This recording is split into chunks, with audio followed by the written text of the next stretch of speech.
நான் Hema Subramanian. Welcome to home cooking Tamil. சில viewers lunch recipes கேட்டிருந்தீங்க. ஸோ உங்களுக்காக இன்னைக்கு ஒரு அருமையான ரெசிபி செஞ்சு காட்ட போகிறேன். இது சோளம் ஃப்ரைட் ரைஸ், அதாவது கார்ன் ஃப்ரைட் ரைஸ். இதில் இன்க்ரீடியன்ஸ் எல்லாமே ரொம்ப சிம்பிள் இன்க்ரீடியன்ஸ், சில காய்கறிகள்லாம் போட்டு நம்ம அதை செய்கிறோம். ரொம்ப சிம்பிளான ஒரு டிஷ். வாங்க இது எப்படி செய்யறதுன்னு பார்க்கலாம்.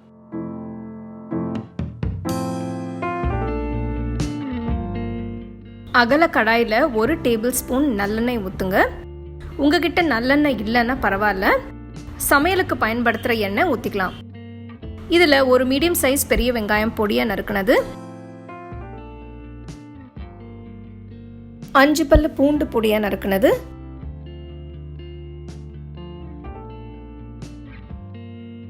சின்ன துண்டு இஞ்சி பொடியாக நறுக்குனது,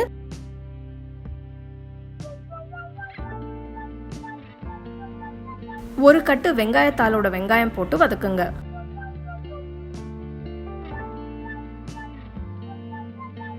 வெங்காயம் பாதி வதங்கினதும் இதுல காய்கறிகள் சேர்க்கலாம். நான் 3 நிறத்துல குடமிளகாய் வச்சிருக்கேன். பொடியா நறுக்கின பச்சை குடமிளகாய் பாதி, பொடியா நறுக்கின சிவப்பு குடமிளகாய் பாதி, பொடியா நறுக்கின பாதி மஞ்சள் குடமிளகாய் போட்டு கிண்டுங்க.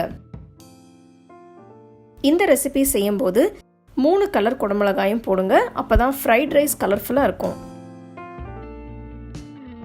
இதுல 1 டீஸ்பூன் உப்பு, 1 டீஸ்பூன் மிளகுத்தூள் போட்டு மிக்ஸ் பண்ணுங்க.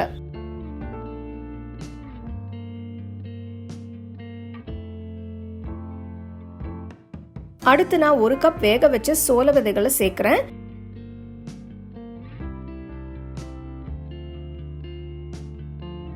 இதோட 1/2 கட்டு அளவு வெங்காயத்தாளோட கீரை போடுறேன்.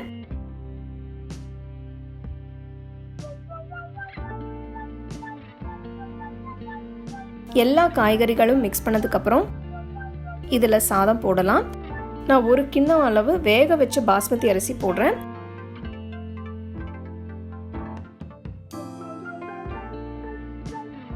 சாதம் உடைஞ்சிராம மெதுவா கிண்டுங்க. இந்த ஃப்ரைட் ரைஸ் 2 இருந்து 4 சர்விங் வரும். உங்களுக்கு அதிகமாவோ கம்மியாவோ வேணும்னா அதுக்கு ஏற்ற மாதிரி சாதம் காய்கறிகளோட அளவை அட்ஜஸ்ட் பண்ணிக்கோங்க. ஈஸியான சோளம் ஃப்ரைட் ரைஸ் இப்போ ரெடி. இதை பிகினர்ஸ் கூட நல்லா செய்யலாம். சூடா சாப்பிடுங்க.